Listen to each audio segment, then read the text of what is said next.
Hey everyone, hope you're doing great. Welcome back to my channel. In today's video, we'll dive into what if Deku is the leader of the Separatist Alliance. Smash that subscribe button, and be sure to peek at the description below. Let's begin. The air in the stratagem core of the Separatist capital on Raxus Secundus was cold, sterile, and tasted faintly of ionized particles. It was a manufactured atmosphere for manufactured soldiers and the minds that commanded them. Vast, floor-to-ceiling windows, thick with transsteel and shielded against orbital bombardment, revealed not a sky, but the endless, tiered cityscape of Raxus, a monument to industrial ambition. Yet, within the core, the only light came from the cool, cerulean glow of 100 holographic displays. They swirled around a central command throne that sat, as always, conspicuously empty. The true heart of the Confederacy of Independent Systems was not on the throne, but 20 paces to its left. There, hunched over a sunken data well, a figure stood silhouetted against the torrent of information. He was young, almost shockingly so, with a cascade of unruly green-black hair that fell across his brow as he leaned forward, utterly absorbed. His fingers, slender and unscarred, danced across the holographic interface, not with the brutal stabs of a military commander, but with the delicate, impossibly swift grace of a master composer. A low, ceaseless murmur, a river of numbers and speculative phrases, was the only sound he made. No, the trajectory for the Pride of Pament is inefficient. A 4.7% risk of Republic patrol interception on the Hydian Way. Reroute through the Chantipole Traverse. Slower, yes, but the risk drops to 0.8%. The delay is acceptable. The Void Treader-S cargo manifest is unbalanced. They're shipping B-1 battle droids to Geonosis when the Axila sector is reporting a 32% rise in Crimson Fever. Quarantine protocols are failing. The med serum shortages are critical. This was Izuku Midoriya, the public face of the separatist movement, the head of state, and the most dangerous strategic mind the Republic had never seen coming. He wore the simple, gray uniform of a separatist technician, devoid of any rank or ostentation. It was a deliberate choice. He was not a general, not a viceroy, not a count. He was, in his own mind, a systems analyst. The system he was analyzing just happened to be the galaxy. His force sensitivity was a secret, even to most of the Separatist Council. It wasn't the kind the Jedi or Sith wielded.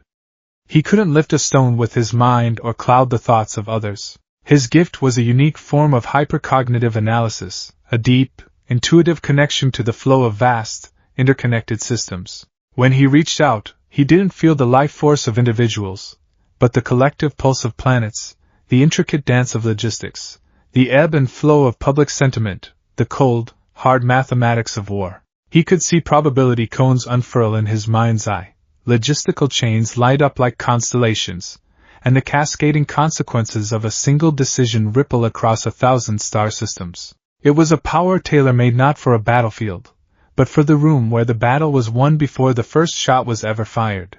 With a final, decisive swipe, he redirected the heavily laden Munificent-class frigate, the Void Treader, away from the Geonosian droid foundries. Its new destination was the Axila system, a recently seceded agricultural world now buckling under a Republic blockade.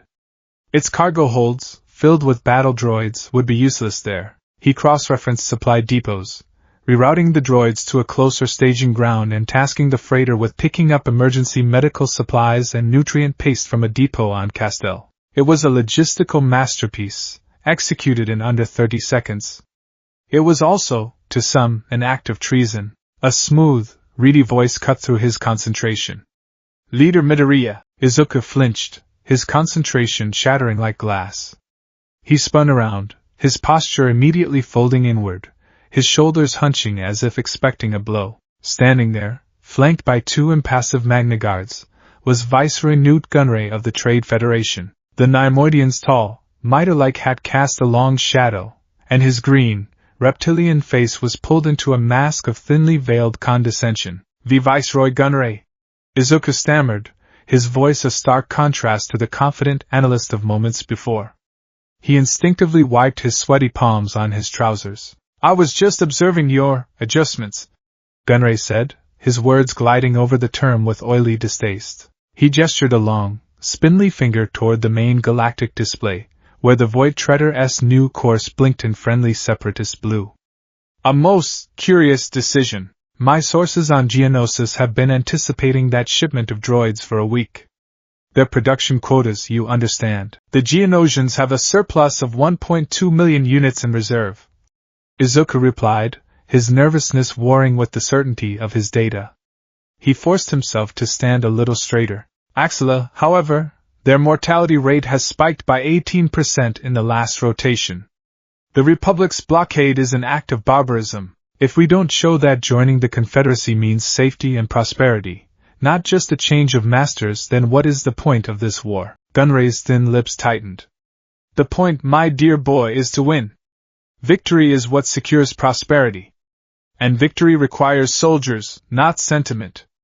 Those medical supplies represent a significant expenditure. The fuel for this diversion is not insignificant. The cost is negligible compared to the alternative. Izuku countered, his voice gaining strength. His eyes began to glow with a faint, internal light as his unique force insight surged, flooding his mind with data streams he could translate into irrefutable arguments. Axilla is a breadbasket world. If it falls to disease and starvation, we lose not only the planet but also 11% of our food supply for the entire Outer Rim sector. The resulting famine would cause a cascading loyalty failure across at least 5 neighboring systems. My projections show a 17.4% increase in planetary morale on Axilla upon the Void Treader's arrival. That morale will translate into an 8% rise in durasteel production for our war effort from their orbital refineries once the population stabilizes. He took a step forward, his nervousness melting away, replaced by the fire of pure, unassailable logic. Furthermore, this act of compassion will be a powerful piece of propaganda. It will reduce the risk of a Republic-funded insurgency on that world by a factor of 12. We are not the Republic. We do not let our people starve behind blockades while politicians on Coruscant debate the cost of aid. We act. We provide. That is our strength. That is how we win the people, and the people, Viceroy, are how we truly win the war. The flow of data was so absolute, so overwhelming, that it left no room for debate. Gunray's jowly face cycled through several shades of green. He was cornered by logic, a concept he only respected when it padded his accounts. The Magna Guard stood silent, their photoreceptors glowing a dull, menacing red. The Neimoidian could see the other separatist liaisons watching from their own terminals, the hum of the command center having quieted to listen. To be outmaneuvered by this soft-spoken boy was an embarrassment. Your projections are noted, Gunray hissed, forcing the words out.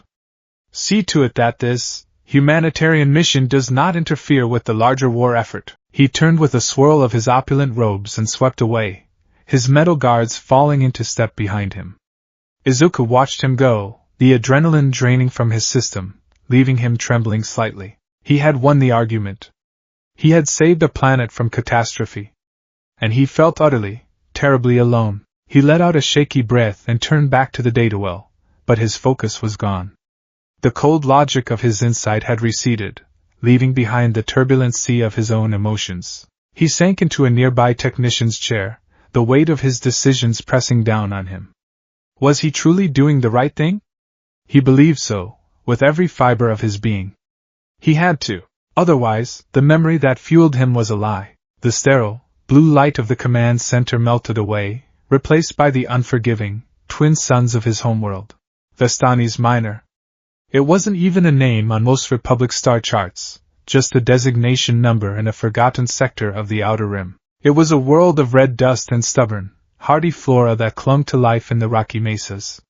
His memories of it were tinted in ochre and shades of despair. He was a boy, no older than 10, small for his age, with wide, analytical eyes that saw too much. He saw the cracks in the moisture vaporators, the dwindling power levels in the town's central generator, the way the adults' smiles became more brittle with each passing cycle. His mother, Inko, was a hydrologist, a woman whose spirit was as resilient as the desert flowers she studied.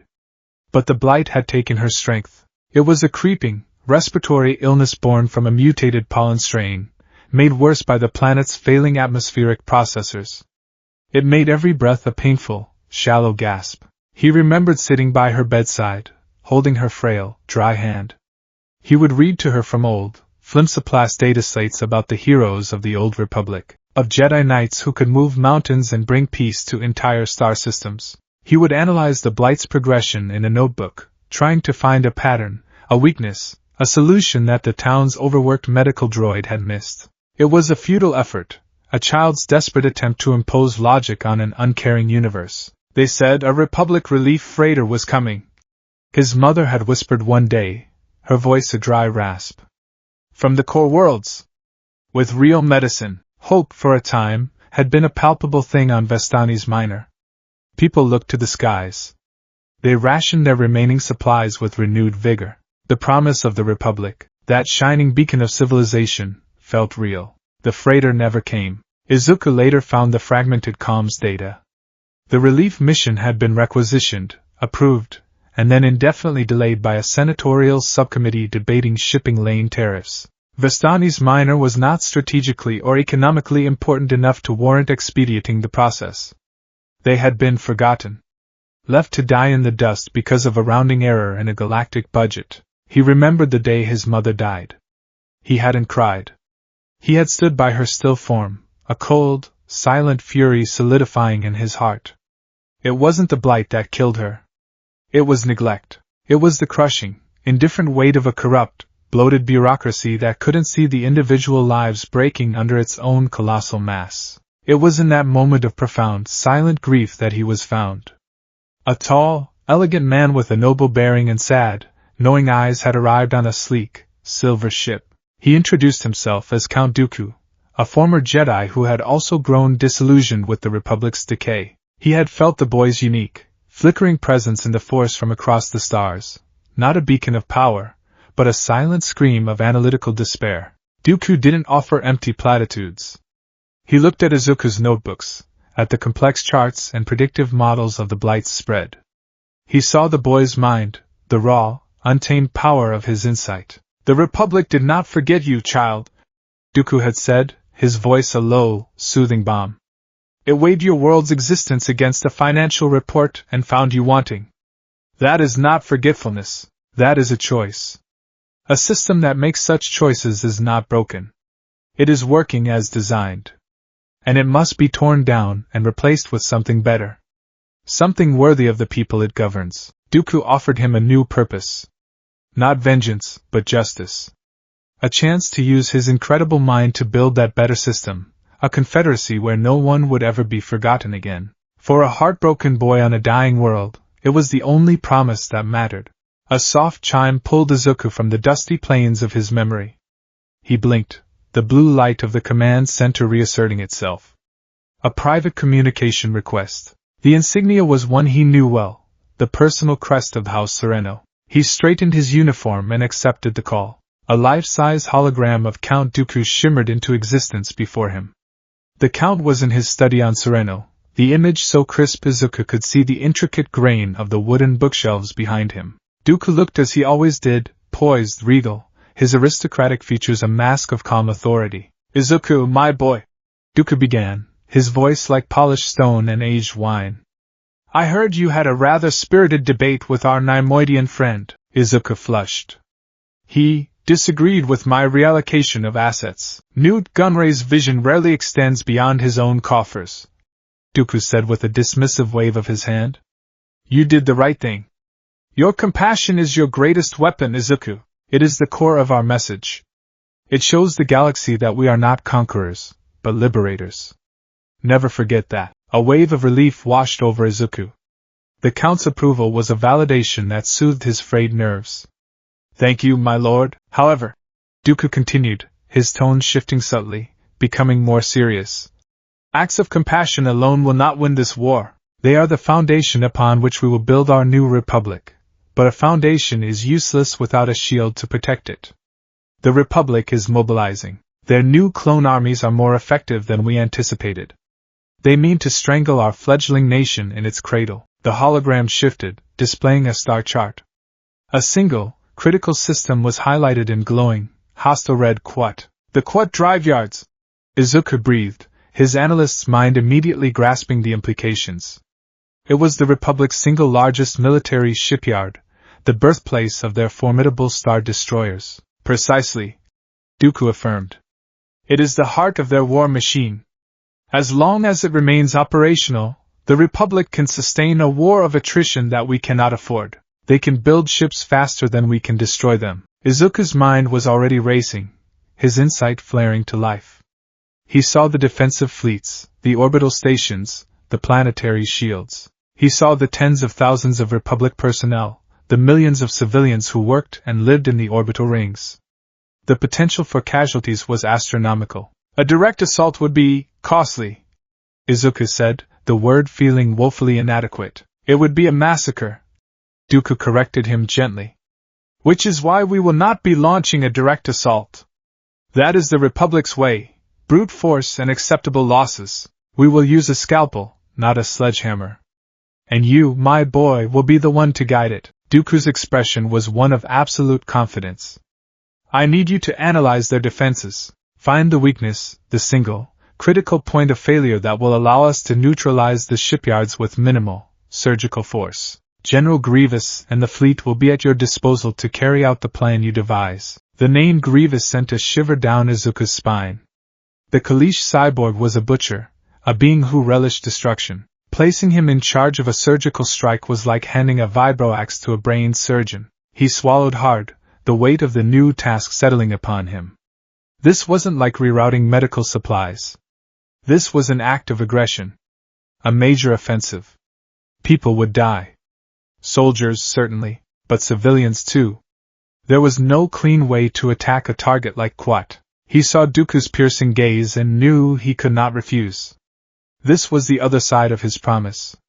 To build a safe galaxy, he first had to help tear down the one that stood in its way. It was a necessary evil. Deku had taught him that some evils were necessary to prevent greater ones. The memory of his mother's shallow breaths echoed in his mind. The Republic had made its choice on Vestani's Minor. Now, he had to make his. I understand, my lord, Izuku said, his voice quiet but steady. I will begin my analysis at once.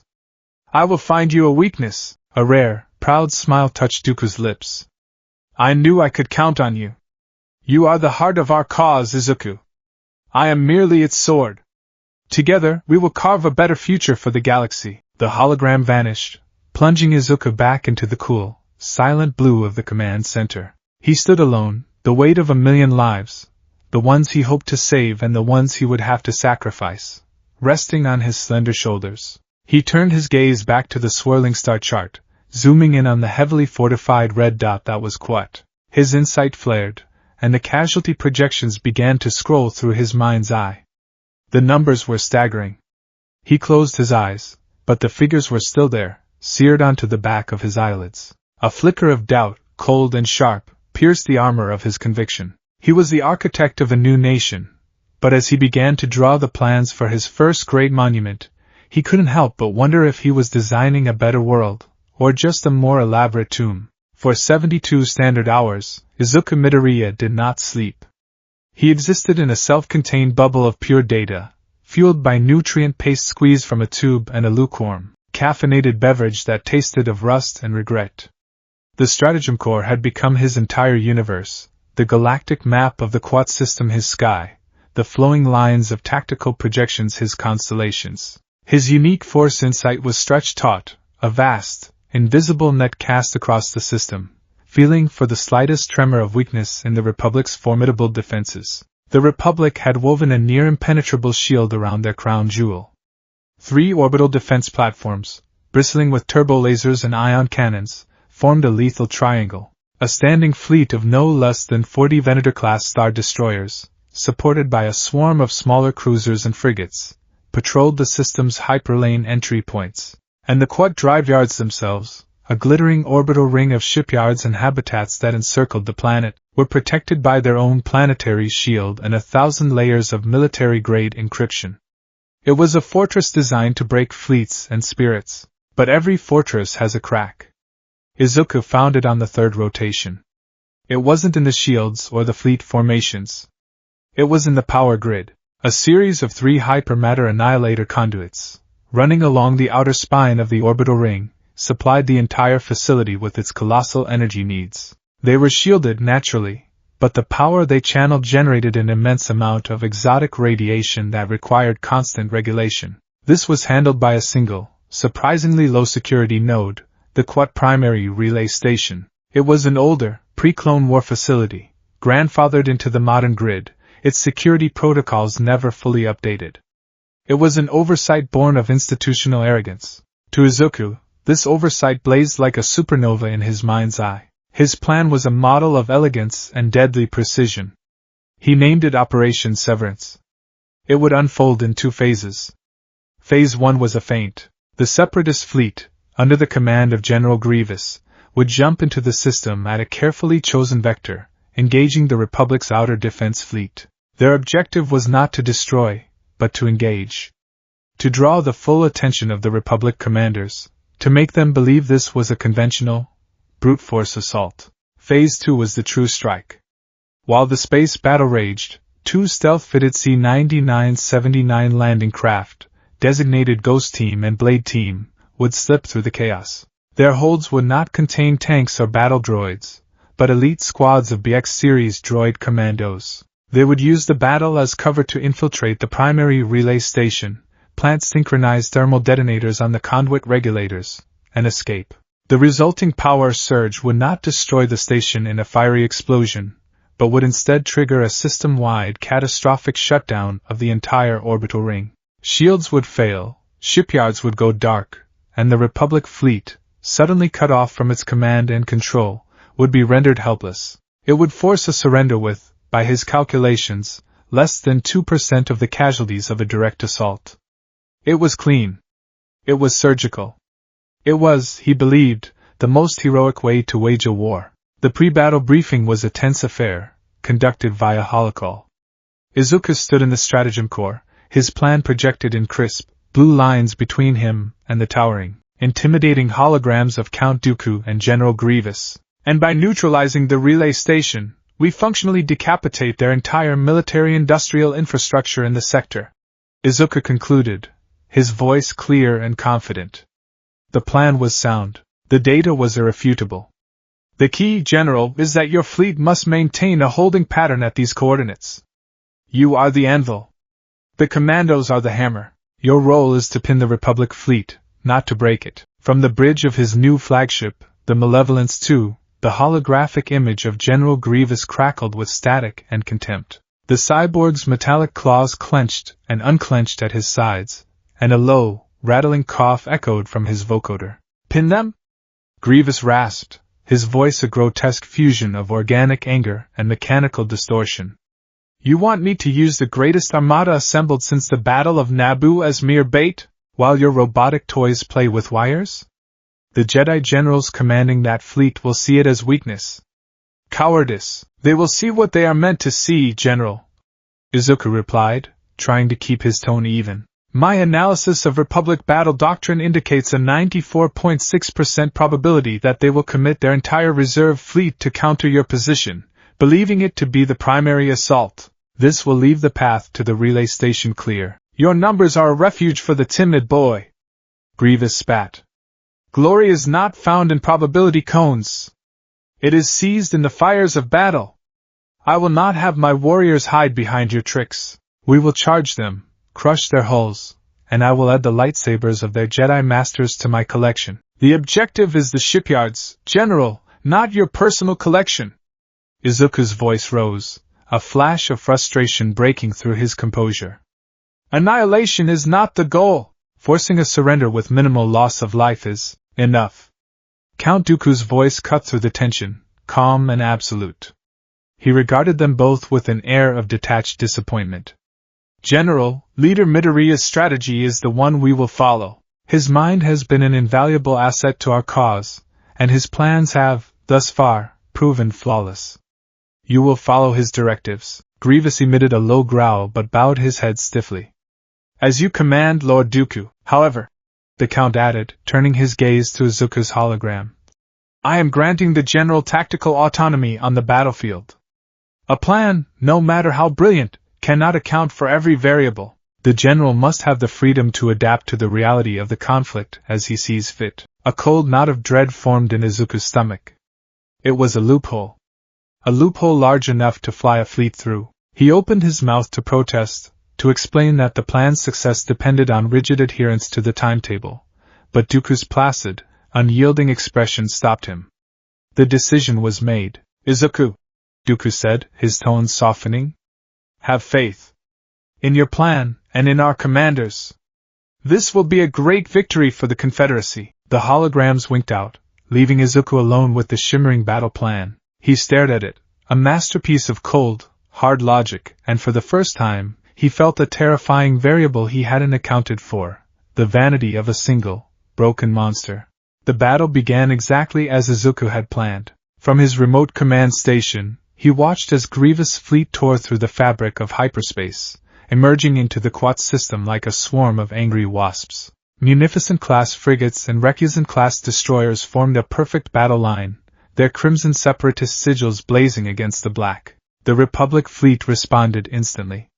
The 40 Venators, led by the flagship Endurance, moved to intercept.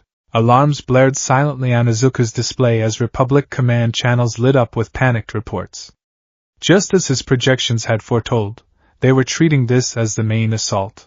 Turbolaser fire, brilliant green and angry red, began to crisscross the void. Phase 1 is a success, Izuku murmured, a bead of sweat tracing a path down his temple. His heart hammered against his ribs. Fleet engagement achieved. The window is opening. On the tactical map, two small, blue icons representing Ghost and Blade teams detached from a carrier hidden behind a nearby moon and began their long, silent run toward the orbital ring. They were cloaked, running on minimal power, a pair of whispers and a hurricane. Everything was proceeding flawlessly, and then it all went wrong. On the bridge of the Malevolence II, General Grievous watched the exchange of fire, his forearms twitching with impatience. He saw the Republic ships maneuvering, saw the Jedi-led starfighters launching from the Venators. He saw a glorious battle, a feast of destruction, and he was being forced to sit at the far end of the table and watch. Deku had ordered him to follow the boy's plan, but Deku had also given him tactical autonomy. The boy's plan has served its purpose, Grievous snarled to his tactical droid. It has drawn them out. Now we strike! All ships advance! Target the flagship Endurance! I want its bridge brought to me as a trophy. In the stratagem core on Raxus, a klaxon of pure, unadulterated panic went off in Izuku's head. He watched in horror as the neat, disciplined blue line of the separatist fleet broke formation. Icons surged forward, a chaotic, suicidal charge aimed directly at the heart of the Republic formation. No! Izuku gasped, his hands flying to his console. General, what are you doing? Maintain your position! You're breaking the pincer! You're exposing the infiltration teams! He frantically tried to raise Grievous, but his comm channel was met with static. The general had shut him out. The Republic fleet, commanded by a seasoned Jedi Master, was momentarily confused by the reckless charge, but they adapted with terrifying speed. Instead of being pinned, they were now free to maneuver. A squadron of Venators, no longer tied down, peeled off from the main battle and reoriented their sensors. Warning! A calm, computerized voice announced in the core. Infiltration craft Blade team has been detected. Izuku's blood ran cold. On the main display, a dozen red targeting brackets locked onto one of the tiny blue icons. No, no, no, evade! Ghost team, increase speed, find cover in that asteroid field. His fingers flew across the console, rerouting power, plotting escape vectors, but it was too late. He watched, helpless, as a volley of turbolaser fire stitched across space and found its mark. The blue icon for Blade Team blinked once, turned a violent crimson, and then vanished from the map. A wave of nausea washed over him. The droid commandos on that ship were just machines, yes, but they were his machines. Following his plan, he had sent them to their destruction. The clean, surgical operation had become a bloodbath in an instant. The casualty projections on his secondary screen began to spiral into numbers he couldn't bear to look at. Grievous' charge was faltering. The Republic, sensing a disorganized attack, was beginning to encircle his flagship. The Malevolence II was taking heavy fire. The general's vanity had not only doomed the mission, it was about to cost them the entire fleet. Panic clawed at Izuku's throat, hot and sharp. His breath came in ragged gasps. For a moment, his mind was a whiteout of failure and despair. It's over. I failed. They're all going to die because of me, Then, another voice pushed through the panic. The mumbling analyst. The boy who charted the spread of plagues in a dusty hovel. The part of him that saw not chaos, but complex systems in a state of collapse. And a system in collapse could be analyzed. It could be understood. It could be manipulated. Okay. He whispered to himself, his eyes darting across a dozen screens at once. Grievous is the problem. Grievous is the target. Distract the Republic. Save the General. Save the mission. 2 objectives. Not mutually exclusive. His fear was sublimated into pure, frenetic energy. His fingers became a blur. Reroute Vulture droid squadrons Gamma and Delta. He commanded, his voice now crisp and authoritative, piped directly to the droid capital ships. Their new target is the Republic cruiser Steadfast. They are to engage in a full frontal suicide run. Overwhelm its point defense cannons. Draw its fire from the Malevolence too. It was a cold, brutal calculation. He was sacrificing hundreds of droids to save one arrogant cyborg. But Grievous' ship was the command center.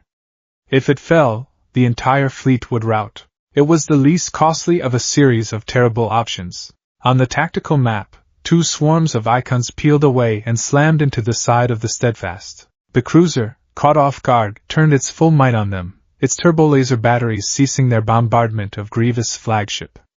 It bought the general precious seconds. Now Ghost Team, Izuku muttered, his focus shifting to the single remaining blue icon.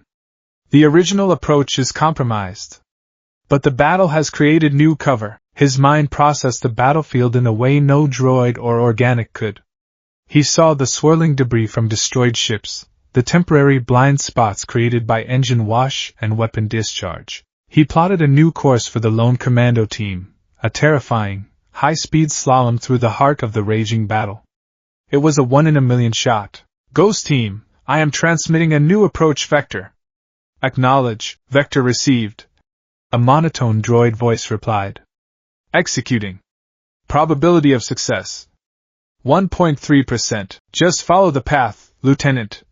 Izuku breathed, his entire consciousness now focused on that single, desperate craft. He guided them past the tumbling Venator engine block, under the firing arc of 2 dueling frigates, and through the expanding gas cloud of a destroyed Republican cruiser. It was the most intense, high-stakes piece of piloting ever conducted, and he was doing it from 1,000 light-years away. Finally, impossibly, Ghost Team slipped through the battle lines and reached the relative quiet of the orbital ring's shadow. They docked at the relay station. We are in, the commando leader reported. Planting charges. Izuku didn't have time for relief. He turned his attention back to Grievous.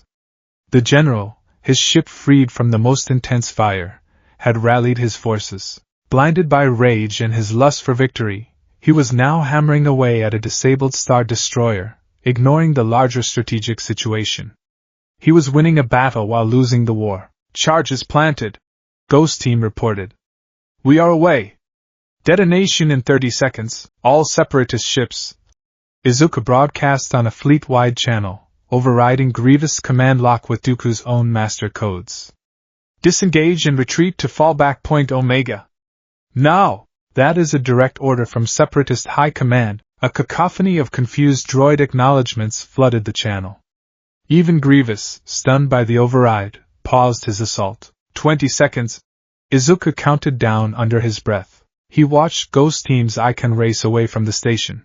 10, 9, 8. The Separatist fleet began to pull back, a confused and battered retreat. 3, 2, 1. There was no sound, no explosion on his display. Just a single, cascading effect. The icon for the primary relay station turned from green to red, and then went dark, and across the entire orbital ring, a wave of blackness spread. Lights winked out. Shields collapsed. The massive shipyards, moments ago blazing with industrial light, became inert, floating tombs. The effect on the Republic fleet was instantaneous. Powerless, their command and control severed, the ships drifted. Their turbolasers fell silent. Their fighters, without guidance from their mother ships, flew in confused circles. They were completely, utterly helpless. Grievous, seeing the enemy suddenly inert before him, let out a triumphant roar. He took immediate advantage, ordering his forces to reverse their retreat and destroy a now defenseless Venator. The ship exploded in a brilliant, silent flash. The battle was over. The victory was absolute. The aftermath was quiet. Izuku leaned back in his chair, the adrenaline leaving him feeling hollowed out and ancient. On the main view screen, a feed from the HoloNet News was playing. A triumphant, galaxy-wide broadcast from the bridge of the Malevolence II. General Grievous stood center screen, his hulking form framed by the shattered view screen of his bridge. He held up a newly acquired lightsaber. "Let it be known this day that the Republic's might is a myth," he bellowed, his voice programmatically enhanced for maximum dramatic effect. "Their fleet at Quad is shattered. Their shipyards, the heart of their war machine, have been silenced by a bold and decisive assault led by my hand. The Jedi have fled before me. This is but the first of many victories for the Confederacy of Independent Systems." He never mentioned Operation Severance.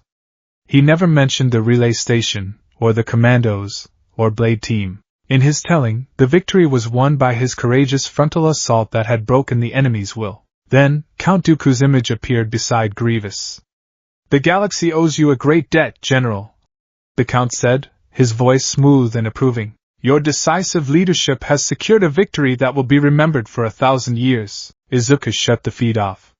He couldn't watch anymore. He pulled up the final casualty reports. The numbers were stark. The plan had projected under 2% losses for the separatist fleet. The final tally was 28.7%.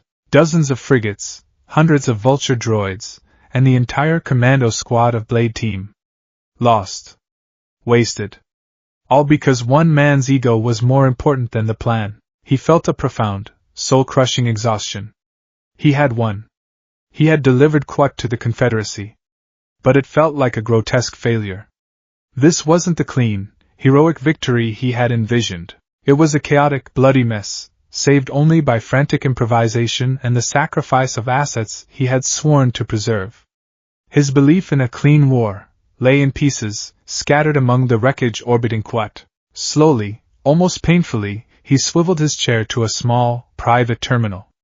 He brought up a blank document and keyed in the title, Analysis for Future Victories, Volume 13. His fingers hovered over the holographic keys. He didn't write about the successful infiltration or the brilliant shutdown of the power grid. He wrote about his own mistakes. Entry 01, the Grievous variable.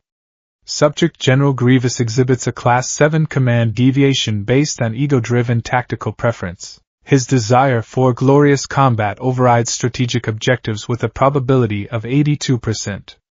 Future operations requiring his command must be designed with his impulsiveness as a core parameter. Do not provide plans with opportunities for deviation. Create scenarios where his predictable aggression is the intended strategic path.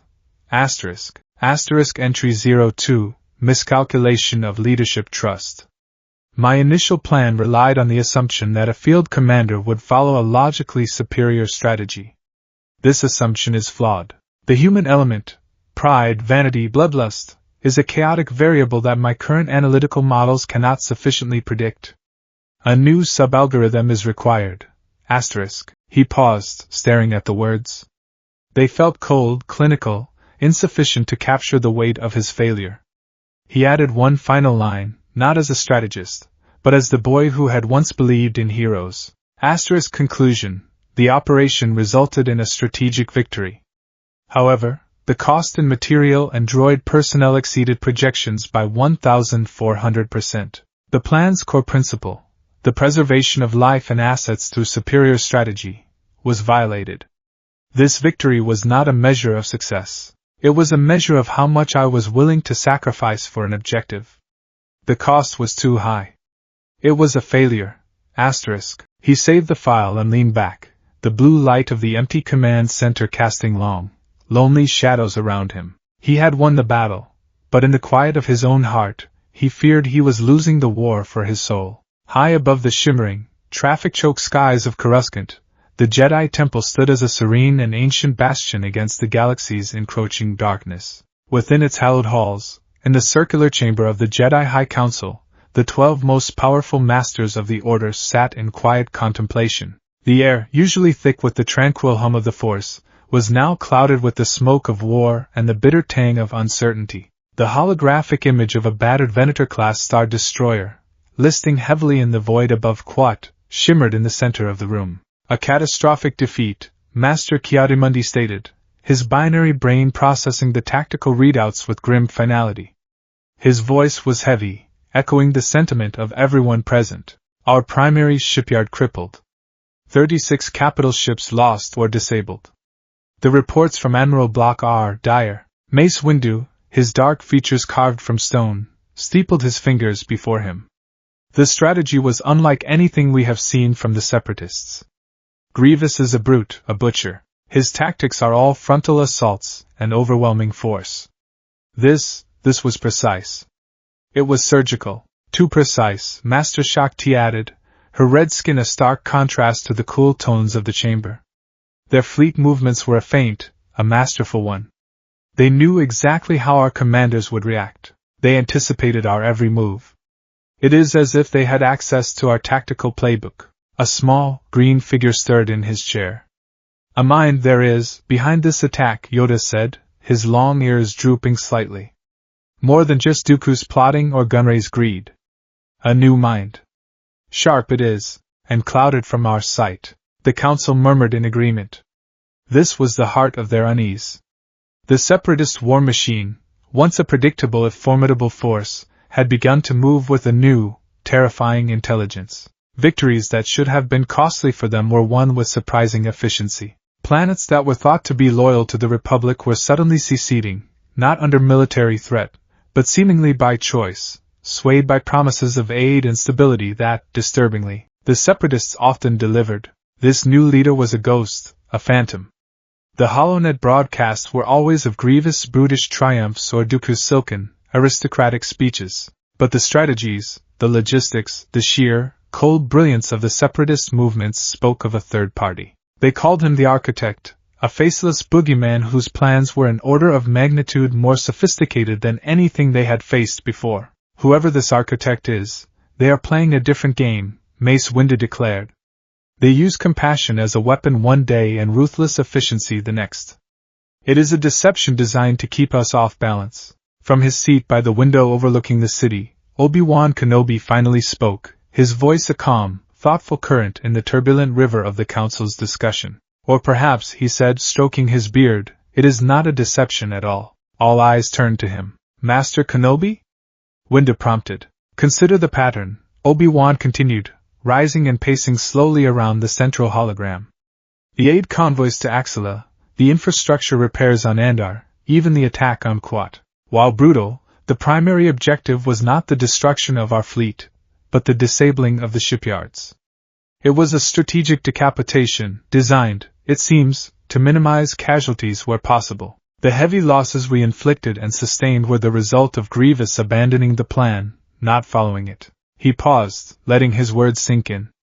We are seeing two conflicting philosophies at war within the Separatist High Command, Grievous' desire for annihilation and this architect's desire for victory. Clean, efficient, and if possible, bloodless victory. We dismiss the compassionate acts as propaganda, a trick. But what if they are not? What if we are facing an enemy who genuinely believes they are the saviors of the galaxy? A dangerous line of thinking, that is, Yoda cautioned. Pity for the dark side can lead to one's downfall. It is not pity, Master, Obi-Wan countered respectfully. It is an attempt to understand our enemy. To dismiss their conviction as a simple lust for power is to underestimate them. It is a mistake we have made before. I believe this architect is the true heart of the separatist movement, and their conviction, their belief that they are in the right, is a weapon more powerful than any fleet. What do you propose, Kenobi? Mace Windu asked, his arms crossed. Obi-Wan stopped pacing and gestured to a newly highlighted planet on the galactic map. The world of Christophsis. A key strategic crystal mining planet. According to our intelligence, a separatist fleet has just arrived. The planetary government has already surrendered without a single shot fired. The separatists claim it is a liberation. I request permission to lead a small, diplomatic intelligence mission. Not to engage, but to observe. I want to see this architect's work firsthand. I want to understand what the people of Christophsis see when the separatists arrive. There was a moment of silence. It was an unorthodox request. In a time of war, sending one of their best generals to simply look felt passive, almost weak. But the council also knew that Obi-Wan's insight was often their sharpest weapon. Go, you will, Yoda said finally, his eyes closed in thought. But take your former Padawan, you must. Skywalker's aggression may be needed, if your observations prove optimistic. Obi-Wan bowed his head. As the council wishes. He knew Yoda was right. He hoped for the best, but it was always wise to bring Anakin along to plan for the worst. The crystal spires of Christophsis were even more beautiful than the Republic travel brochures suggested. They rose from the planet's surface like shards of frozen light, catching the rays of the system's star and fracturing them into a million rainbows. But as Obi-Wan's cloaked shuttle, the twilight, descended through the atmosphere, the beauty was marred by the ugly, geometric shapes of separatist occupation. Munificent-class frigates hung in the sky like vultures, and the glint of B-1 battle droids patrolling the crystalline streets was unmistakable. He had left Anakin with the small Republic relief force commanded by Senator Bail Organa, holding in orbit. He had insisted on going to the surface alone, disguised as a freelance trader. He needed to see this world not as a Jedi general, but as a simple citizen. He landed in the main spaceport of the capital, Caledonia. The air was tense, but not with the oppressive fear he had expected. There were separatist droids everywhere, their metallic bodies a stark contrast to the elegant crystal architecture. But they weren't rounding up citizens or enforcing a brutal martial law. They were working. He saw a squad of construction droids methodically repairing a damaged power conduit that had, according to a local he spoke to, been failing for years under Republic neglect. He saw medical droids dispensing Bacta patches to a line of citizens, treating minor ailments with tireless efficiency. He saw cargo lifters, repurposed from the war effort, distributing crates of nutrient paste and fresh water. The occupation felt less like a military conquest and more like a massive, and unnervingly efficient, public works project. Obi-Wan made his way to a small cantina, the Crystal Shard, tucked away in a side alley. The establishment was quiet, the patrons speaking in hushed tones. He ordered a cup of CAF and sat in a shadowy corner, extending his senses subtly into the Force. He felt apprehension, uncertainty, and a deep-seated weariness from the local populace. But the raw terror, the burning hatred of an oppressed people, was conspicuously absent. He struck up a conversation with the bartender, a grizzled, middle-aged Togruta with tired eyes and worn leku. Busy day, Obi-Wan commented casually, gesturing with his cup toward the street outside. The bartender grunted, polishing a glass with a rag that had seen better days. Every day is busy since the clankers arrived. They don't seem to be causing much trouble, Obi-Wan probed gently. The Togruta shot him a wary look.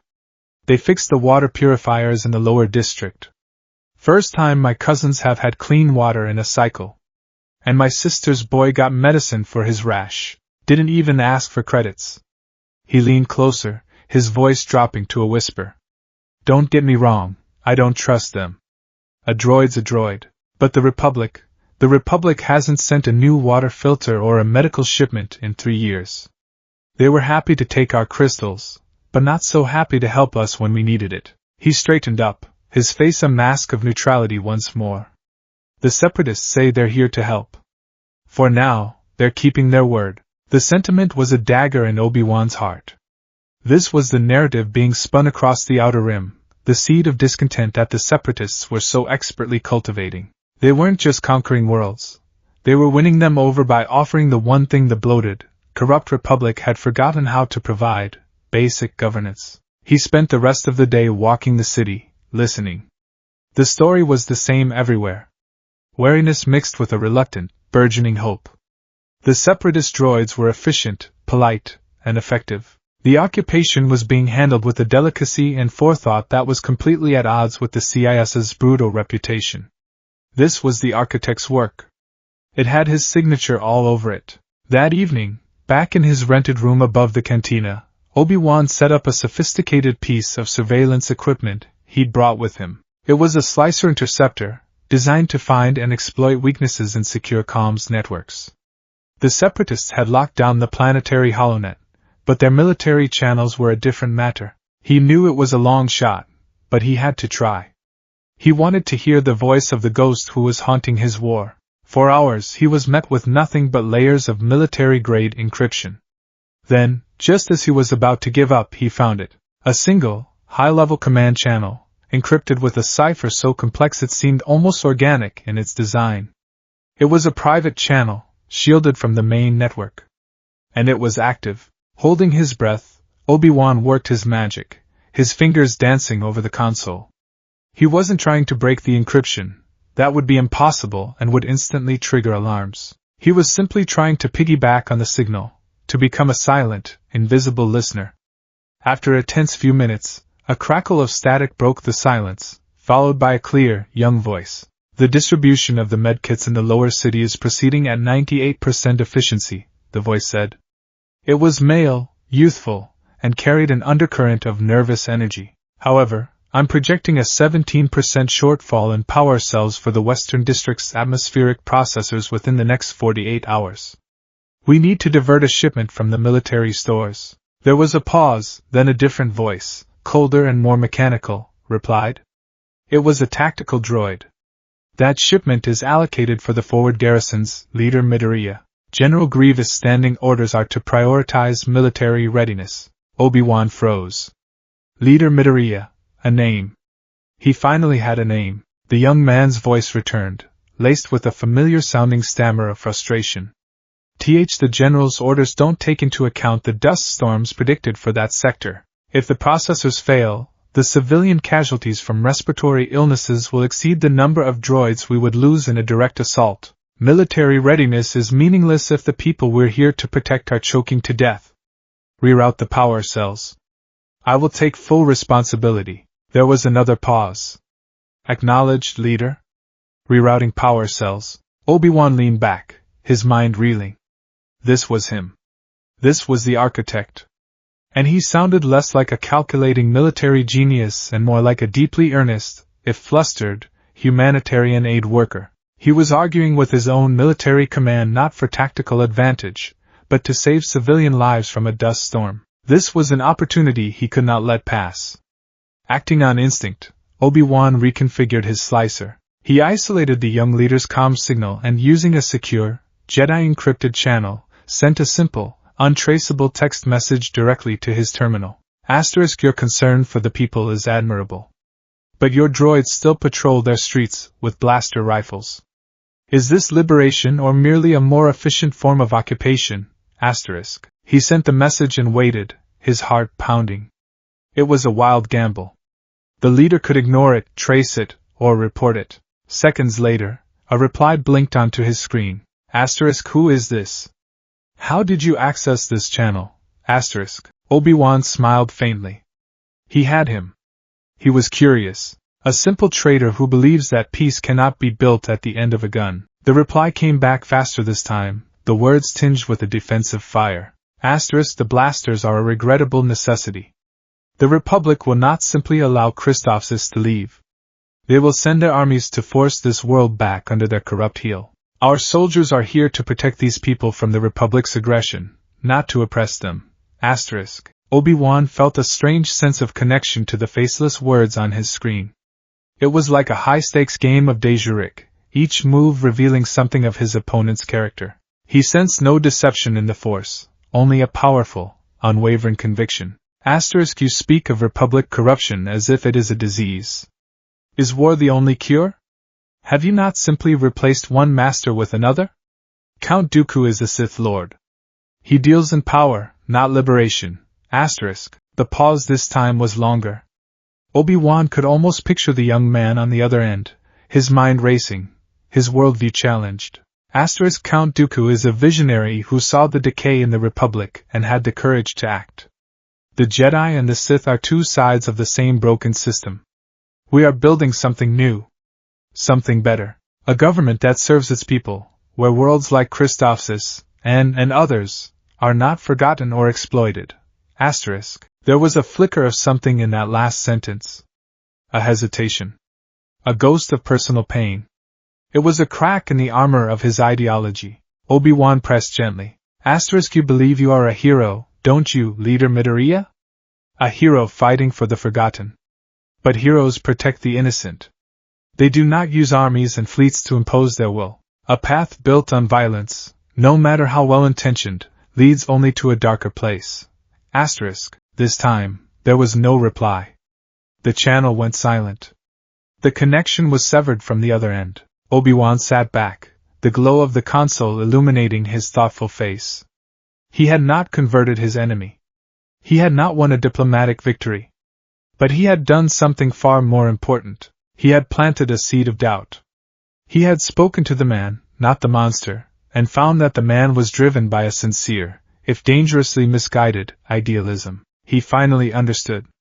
The Separatists' greatest weapon wasn't their droid army or their corporate wealth.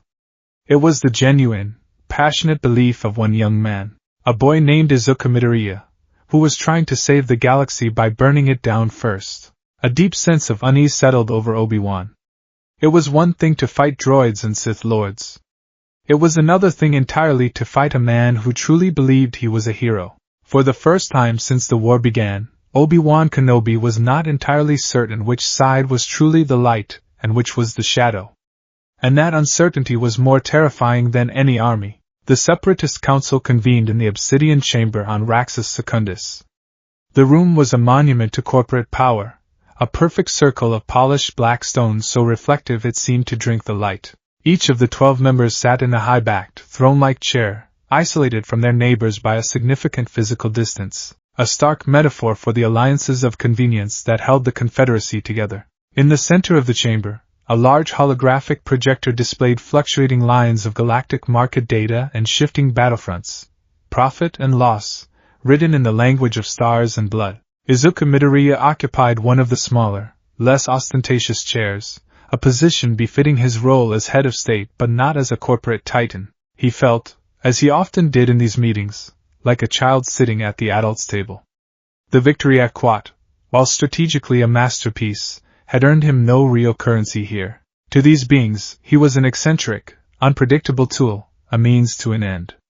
Newt Gunray had barely looked at him since the proceedings began, his reptilian face a mask of simmering resentment. Count Dooku presided over the meeting from the most prominent chair, his very presence radiating a calm, aristocratic authority that commanded the room. He had opened the session with praise for their recent success, his words a balm on the egos of the assembled viceroys and magnates. The fall of Quat has sent a shockwave through the Republic, Dooku stated, his voice resonant and clear.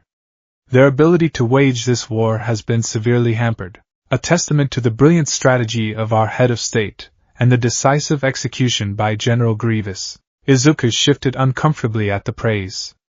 It felt hollow, a gilded frame around a picture of chaos and needless death. He had spent the days since the battle rerunning the engagement data, haunted by the ghost of Blade Team and the 1,400% overage in projected losses. He had also been unable to shake the memory of his encrypted conversation with the mysterious Jedi on Christophsis. A path built on violence, no matter how well-intentioned, leads only to a darker place. The words echoed in the quiet moments, a persistent, unsettling hum beneath the noise of his strategic calculations. Indeed, a great victory, Sandhill of the intergalactic banking clan chimed in, his voice a dry rustle of credits. However, the cost of the fleet casualties was significant. I trust future operations will be managed with a more fiscally responsible approach. War is an expensive investment, Chairman, Shumai of the Commerce Guild retorted coolly. But one that will pay dividends. The disruption to Republic shipping lanes has already benefited our guild immensely. The conversation continued in this vein, a cold calculus of assets and returns. Izuku remained silent, his contribution to the meeting seemingly over. He was the architect, he drew the plans. The morality of the construction, it seemed, was not his department. He was about to retreat into his own analytical thoughts when Dooku raised a hand, silencing the bickering. We have one final matter on the agenda, the Count announced. Archduke Tambor has a project update of critical importance.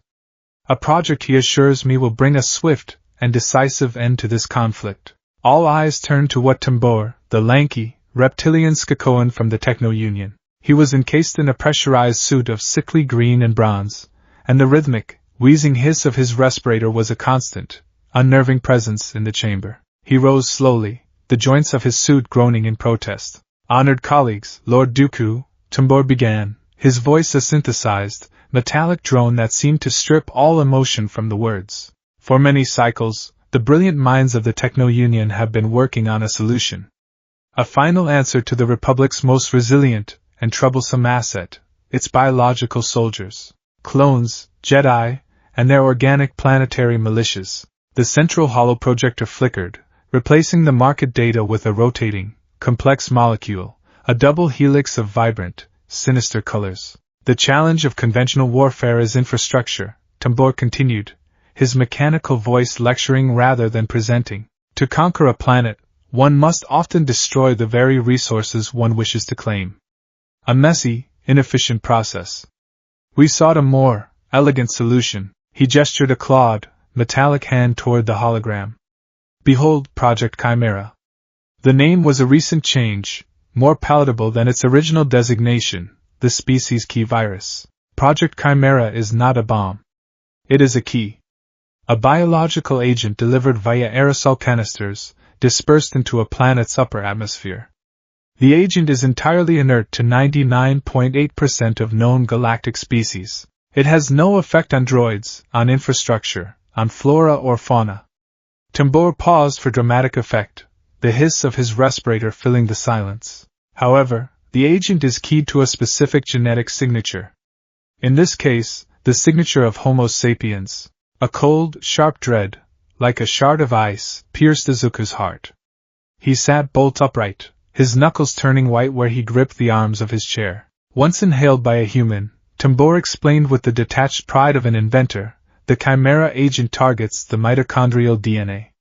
It triggers a cascading cellular decay. The process is rapid, non-transmittable to other species, and 100% effective.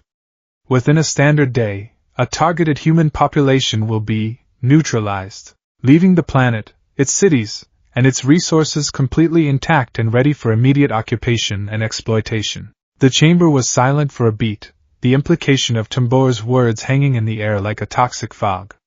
Then, Newt Gunray let out a low, greedy chuckle. "Brilliant," the Neimoidian viceroy breathed. "Utterly brilliant. No costly ground invasions? No damage to our future assets?" "Precisely," Tambor confirmed. "Minimal collateral damage. It is the pinnacle of efficient warfare." "And its range?" Shumai inquired, her calculating eyes fixed on the holographic virus. "Can it be contained?" "The agent's atmospheric half-life is less than one rotation. It cannot spread beyond the target planet," Tambor assured her. "We have developed a prototype batch, keyed to the human genome. We propose a field test. A target of strategic and symbolic value. The agri-world of Ariadu, for example.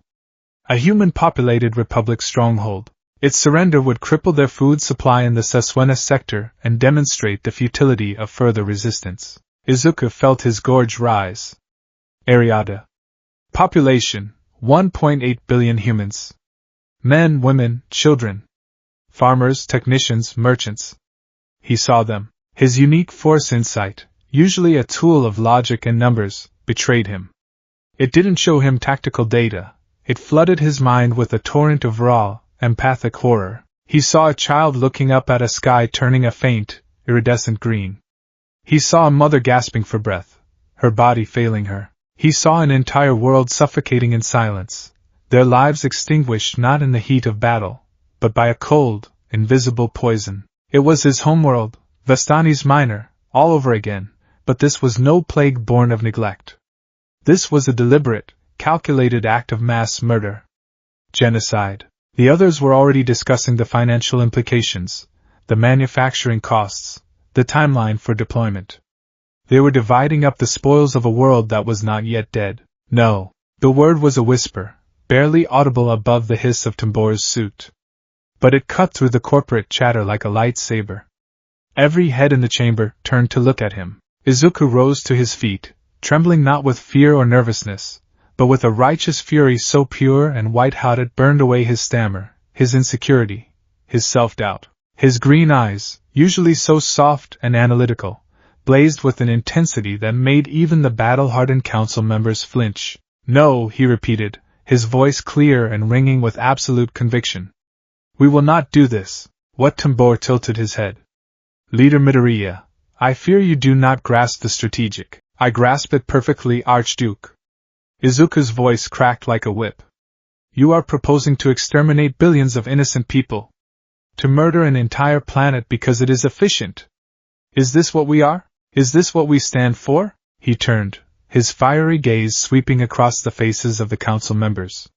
"You speak of Republic corruption, of their neglect. We founded the Confederacy on the principle that we would be better. We offer aid, we repair infrastructure, we promise a government that cares for its people. How can we make that promise with one hand, while we sign a death warrant for billions with the other? They are the enemy," Newt Gunray sneered. "In war, the enemy is, they are people." Izuku roared, slamming his fist down on the arm of his chair. The sound echoed in the silent chamber. "They are mothers and fathers and children. They are not numbers on a strategic display. They are not assets to be liquidated. This weapon, it is not a tool of war, it is a tool of monsters, and if we use it, we become the very thing we swore to destroy." He took a deep breath, his chest heaving. He looked directly at Deku, his expression a desperate plea. "My lord, we cannot do this. We can't build a better galaxy on a foundation of genocide." The silence that followed was heavy and suffocating. The council members stared at him, their expressions a mixture of shock, contempt, and outrage. Shumai looked as if he had tracked mud all over her pristine balance sheets. Gunray's face was puce with fury. What Tambor's impassive mask was, for the first time, unreadable. They saw him not as a leader, but as a hysterical child throwing a tantrum, a sentimental fool standing in the way of progress. Newt Gunray was the first to speak, his voice dripping with venom. "The boy is compromised. His sentimentality has become a liability. He has forgotten that the goal is victory, at any cost. He jeopardizes our entire enterprise with this moral posturing." Sandhill added, his voice thin and sharp. "The investment in Project Chimera is substantial. To abandon it would be fiscally irresponsible." The tide of the room was turning against him, a powerful current of greed and ruthlessness threatening to drag him under. He had made his stand, and he was utterly alone. He braced himself for Dooku's verdict, expecting a cold reprimand, a dismissal, a final, crushing lesson in the realities of war. Then Count Dooku moved. He rose slowly from his throne, his magnificent cape settling around him.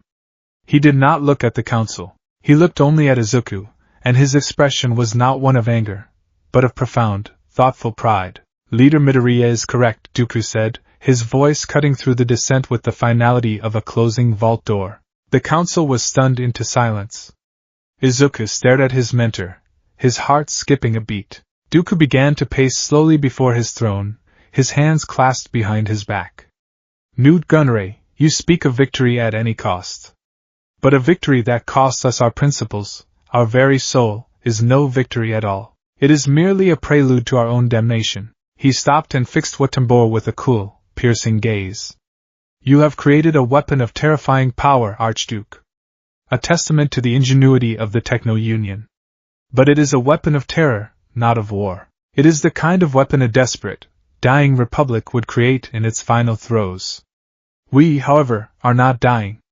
We are being born." He turned his attention back to Izuku, his voice softening into the familiar, paternal tone of a teacher.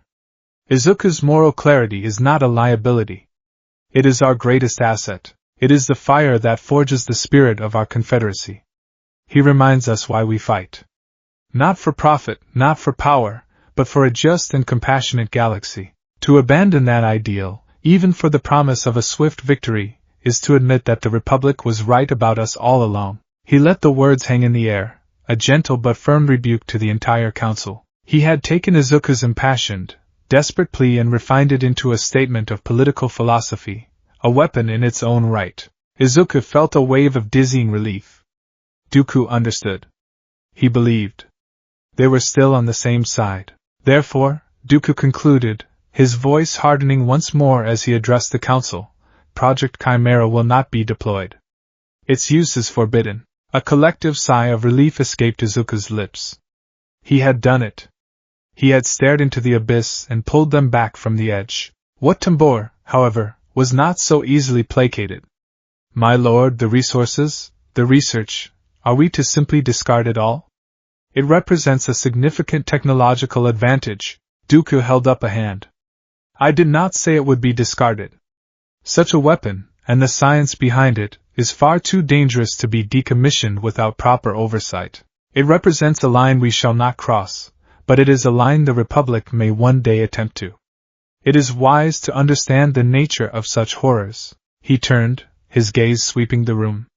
The project will be transferred from the Techno-Union's authority. It will be moved to a secure facility on Sereno, where it will be placed under the purview of a new Special Projects Division, under my direct and personal command. The relief in Izuku's chest vanished, instantly replaced by a block of ice.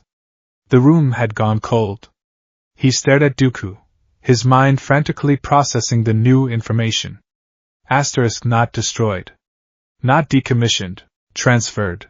Asterisk. Deku looked at Tambor. You will be compensated for your investment, Archduke.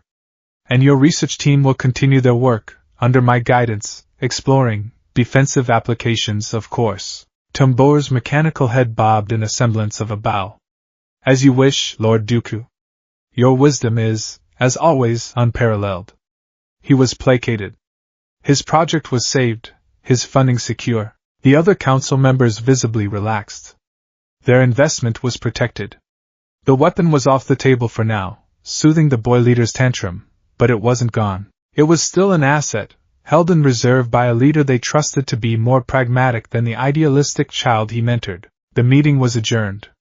The council members filed out, a few of them shooting Izuku looks that mingled contempt with a newfound wariness. They saw him now not just as a fool, but as a favored fool, one who could sway the count with his emotional outbursts.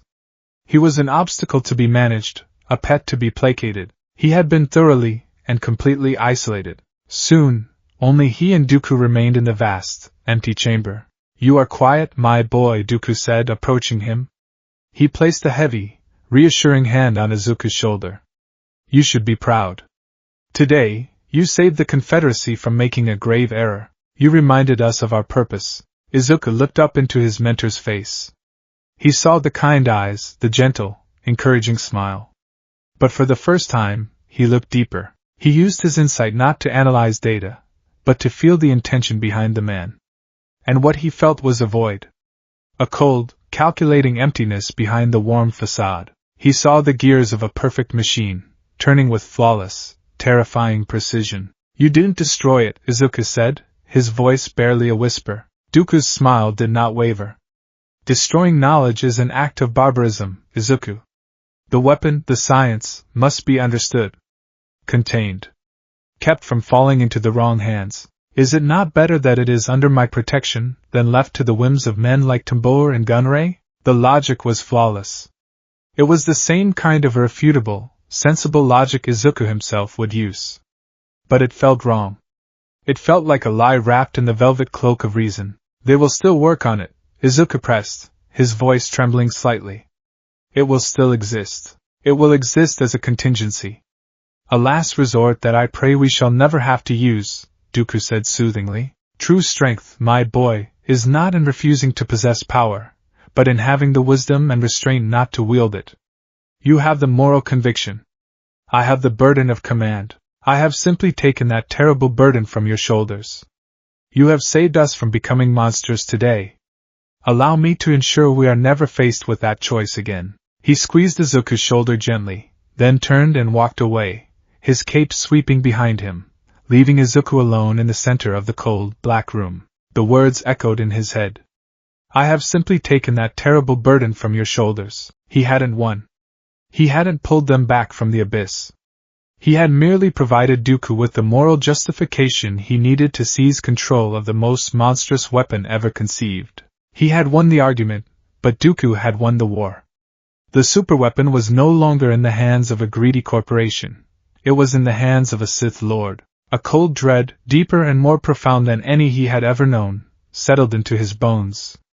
The gap that had been forming between him and his mentor, a hairline fracture of doubt, had just widened into a chasm, and as he stared across it, he could no longer be sure if he was looking at a savior or the most patient and sophisticated monster in the galaxy. The private quarters assigned to Izuku Midoriya on Sereno were an architectural masterpiece of quiet elegance. Carved from the heartwood of ancient Nara trees, the walls were polished to a warm, deep luster. A panoramic window looked out not upon a cityscape, but upon the meticulously manicured gardens of the Deku estate, a serene landscape of whispering waterfalls, gracefully sculpted topiary, and flowers from 100 worlds. By all accounts, it was a paradise, a sanctuary of peace far removed from the smoke and chaos of the war he was orchestrating. To Izuku, it was the most beautiful prison in the galaxy. In the week since the Separatist Council meeting, the silence of the room had become a physical weight. The gentle gurgle of the waterfalls outside sounded like mocking laughter. The serene beauty of the gardens felt like a lie. He would sit for hours at the ornate wooden desk, staring at tactical displays of fleet movements and supply chain logistics. But his mind wasn't on the data. The numbers were just noise. The true, terrifying equation was the one that had been solved in the Obsidian Chamber. Project Chimera. The name was a poison that had seeped into his thoughts. He would close his eyes to sleep and see not darkness, but a planet of 1.8 billion souls gasping for air. He would wake in a cold sweat, the phantom hiss of what Tambour's respirator echoing in his ears. He had stood against them, he had won the argument, and in doing so, he had handed the most monstrous weapon imaginable to the one man clever enough to use it perfectly. Dooku's words replayed in his mind on a ceaseless loop, a masterclass in manipulation he couldn't help but analyze. I have simply taken that terrible burden from your shoulders. The Count had framed it as an act of mercy, a wise leader shielding his idealistic protege from the grim necessities of power. But Izuku, the boy who analyzed everything, saw the truth. It wasn't a shield, it was a cage. Dooku had seen the limits of Izuku's morality, and had simply moved the weapon beyond his reach, while keeping it firmly within his own. The foundation of Izuku's world, his belief in the righteousness of the separatist cause, was crumbling. He had been so sure, so absolutely certain, that they were the heroes. They were fighting a corrupt, neglectful republic to build something better. But how could a better world be built by men who could calmly discuss genocide as a viable strategic option? What kind of hero allies himself with monsters, no matter how noble the stated goal? The questions gnawed at him, leaving him hollowed out, adrift in a sea of moral ambiguity. His entire life since leaving Vestani's Minor had been defined by Dooku's teachings. Dooku had given him purpose, direction, a philosophy. Now, that philosophy felt like a finely crafted lie. If Dooku's truth was a lie, then where was he to find a real one? Frustrated and desperate, he turned away from the war maps and activated his personal datapad. This was his true sanctuary, a pocket universe of encrypted data streams and firewalled archives. On the surface, it contained his strategic analyses, his logistical models, his public speeches. But hidden behind layers of his own impossibly complex code was something else entirely. It was his secret, his heresy. He called it the Vestani's Archive, a name that grounded him in the memory of his original purpose. It was a vast, sprawling collection of forbidden knowledge he had been secretly compiling for years. Using backdoors and slicer programs of his own design, he had been downloading texts from restricted servers across the galaxy, the Republic's Central Library, the Abroa Sky Archives, even a few daring raids on the outer data vaults of the Jedi Temple itself. It was a library of the other side's stories. Dooku had encouraged him to study the history of the Republic, but only through the lens of its failures. He had provided texts on senatorial corruption, economic decay, and Jedi hypocrisy. But Izuku's insatiable need for all the data had driven him further. He needed context. He needed the primary sources. He navigated to a heavily encrypted folder labeled simply JC, the Jedi Code. Dooku had spoken of the code often, always with a tone of derisive pity. He called it a mantra of self-denial, a set of chains the Jedi used to blind themselves to the true nature of the Force and the galaxy. He painted it as a failed dogma, the source of the Jedi Order's stagnation and eventual impotence. For years, Izuku had accepted this analysis without question. But now, staring at the abyss that was Project Chimera, he needed to see the chains for himself. He opened the file. The ancient words appeared on his screen, simple and stark. There is no emotion, there is peace. His first reaction was to agree with Deku. It was an absurd statement. His fury in the council chamber had been pure, raw emotion. It was that emotion that had stopped a genocide. To deny it felt like a denial of his own moral compass. But as he stared at the line, his analytical mind began to work, turning the phrase over and over. Is it denial? He mused to himself, his old mumbling habit returning. Asterisk, or is it a goal? Not a statement of fact, but an aspiration. Not I have no emotion, but I seek a state where emotion does not rule me. Peace. A foundation. You can't build a sound strategy in a moment of panic. You can't make a just decision in a fit of rage. The anger I felt was the catalyst, yes, but the argument that followed, that was built on a foundation of cold, hard logic. I had to find peace within the storm of my own emotions to be effective. Asterisk. He began to see it not as a rejection of feeling, but as the mastery of it. He moved to the next line. There is no ignorance, there is knowledge. This one resonated deeply. This was the core of his very being. His life was a quest for knowledge, for data, for the understanding that would allow him to make the perfect, informed decision. But again, he saw the subtle distinction. The Separatist Council possessed knowledge, market data, weapon schematics, star charts. But they were utterly ignorant of the moral implications of their actions. Deku possessed immense knowledge of history and the Force, but he used it to manipulate and control. The Jedi's interpretation, Izuku suspected, was not just about accumulating data. It was about seeking wisdom, understanding, and self-awareness. It was about knowing not just what to do, but why. There is no passion, there is serenity. Here was another stumbling block. Passion was what drove him.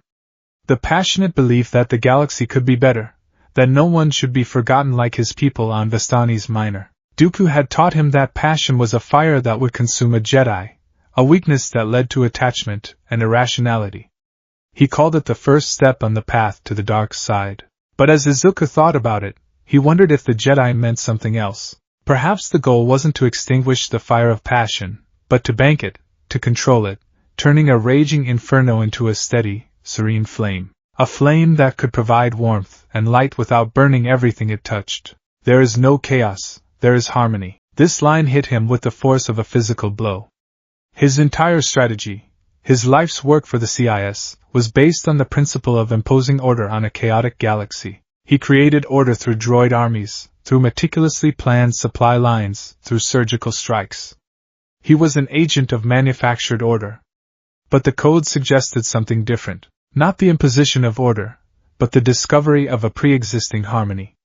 It implied that the galaxy, and the Force itself, had a natural balance, a rhythm, and the role of a Jedi was not to be a general, forcing the galaxy to march to his beat, but perhaps to be a listener, a guardian, one who seeks to understand and protect that natural harmony. He had been trying to win a war.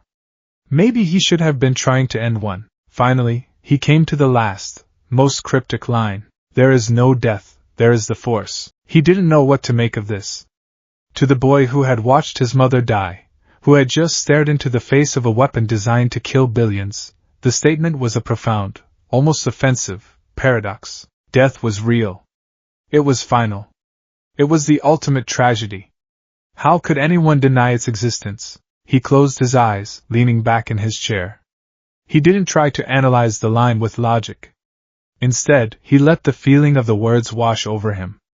The Force. Deku had taught him it was a tool, a source of power to be wielded. The Jedi claimed it was an energy field that connected all living things. Two diametrically opposed views. He set aside his analysis. He set aside Deku's teachings. He simply reached out. He let his own strange, unique Force sensitivity expand beyond the confines of the room. Usually, when he did this, he was seeking data, the troop movements in the Outer Rim, the logistical flow of Republic shipping, the collective anxiety of a blockaded planet. He saw the galaxy as a vast, interconnected machine. But now, influenced by the whispers of the old code, he didn't look for the machine. He listened for the harmony. For a moment, there was nothing. Just the familiar, overwhelming flood of raw data. Then, something shifted. It was like a lens inside his mind refocusing, or an ear tuning to a new frequency. He pushed past the numbers, past the logistics, past the cold mathematics of war. And he found what lay beneath: pain. It hit him not as a projection or a statistic, but as a physical sensation, a crushing weight on his soul. It was a silent, galaxy-wide scream of anguish. He felt the raw terror of the Republic clone trooper who died in the void above Quat, his last thought a desperate flash of his brothers. He felt the sharp, sudden grief of the family on Christophsis whose home was accidentally destroyed by a stray turbolaser blast. He felt the simmering fear of the citizens living under the benevolent occupation of his droids, the constant, low-grade anxiety of seeing soldiers on every street corner. His vision of the Force, once a clean, blue and red map of assets and objectives, was now a roiling, bleeding mass of life. He saw the connections between all things, not as logistical lines on a chart, but as delicate, shimmering threads of light. And he saw his war tearing through those threads, ripping holes in the great tapestry of the galaxy. Every ship he moved, every droid he deployed, every surgical strike he planned, sent ripples of pain and sorrow through this web. He felt the collective life force of Ariadu, the 1.8 billion threads of light, and the cold, horrifying shadow of Project Chimera hanging over them, threatening to snip them all at once. The sensation was overwhelming. He gasped, clutching his chest, a sob catching in his throat. This was the Force. Not a tool, not a power source. It was everything. It was the shared breath of the galaxy, and he was slowly, methodically suffocating it. The principle of his old hero stories, one for all, echoed in his mind, twisted into a horrifying new context. He was one man, making decisions for all, and the weight of it, the true, agonizing weight of it, was going to crush him. A soft chime from the door of his quarters shattered the vision. Izuku's eyes snapped open. He was on the floor, his body trembling, his face slick with tears and sweat. He scrambled to his feet, his heart hammering against his ribs. He looked at his data pad, still open on the desk, the Jedi code glowing on the screen. Panic seized him. The door slid open with a quiet hiss. Count Dooku stood on the threshold, his hands clasped behind his back. His expression was one of paternal concern. Izuku? I felt your distress from my study. Are you unwell? Izuku's blood ran cold. In a single, desperate motion, he slammed his hand down on the datapad, shutting off the screen and shoving it under a stack of flimsoplast star charts just as Dooku stepped into the room. It was a clumsy, panicked movement, and he knew Dooku, with his sharp eyes and Force sensitivity, must have noticed. My lord, Izuku stammered, his voice hoarse. He wiped his face with the back of his sleeve, trying to compose himself. Forgive me. I was just reviewing the casualty reports from Quat. It was more intense than I expected. It was a plausible lie.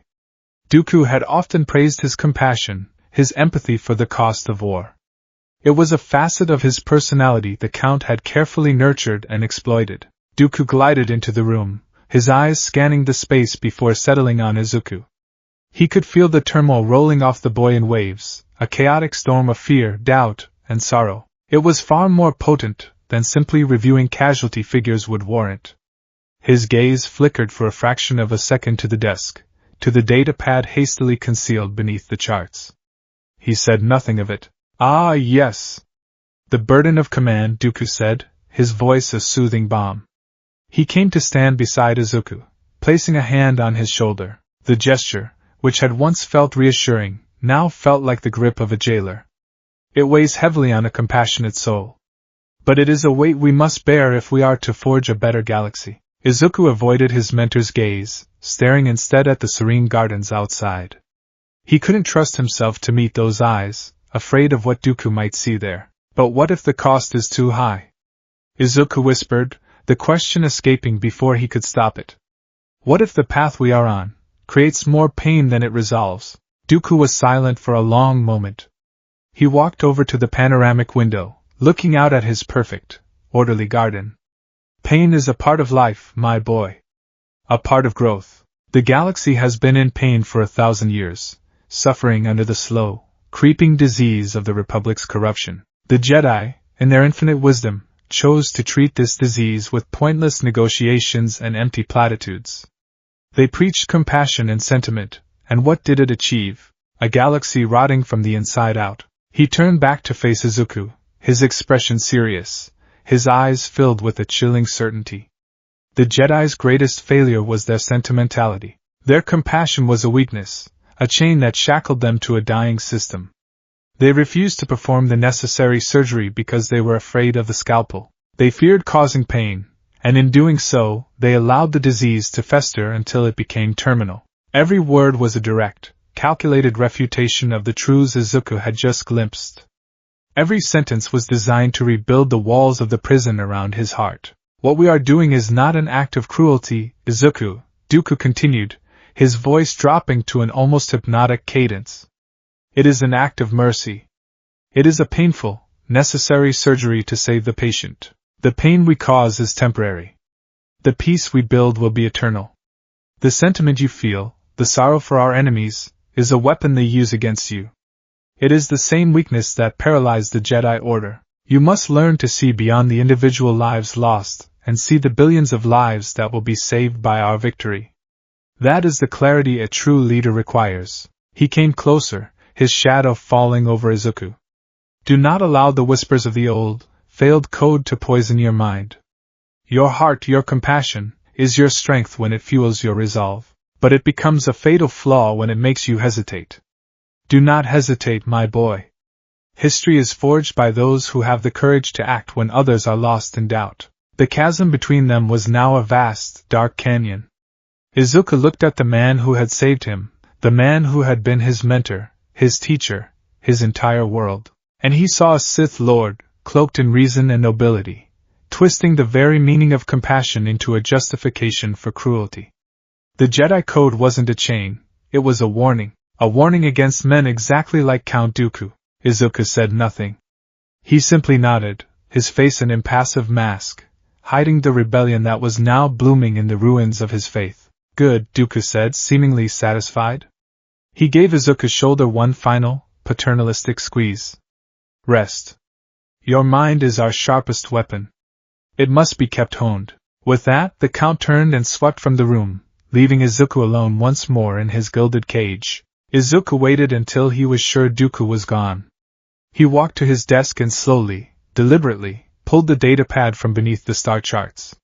He turned it on. The words of the Jedi Code glowed in the dim light of the room, no longer just a historical text, but a lifeline. He looked at his own reflection in the dark screen of the panoramic window. He saw a boy with haunted eyes, wearing the uniform of a cause he no longer believed in, a prisoner of the man he once thought was a hero. The path forward was no longer clear. His mission was no longer to win the war for the separatists. His new mission, terrifying and uncertain, was to survive. And to find a way to stop the monsters he had helped create.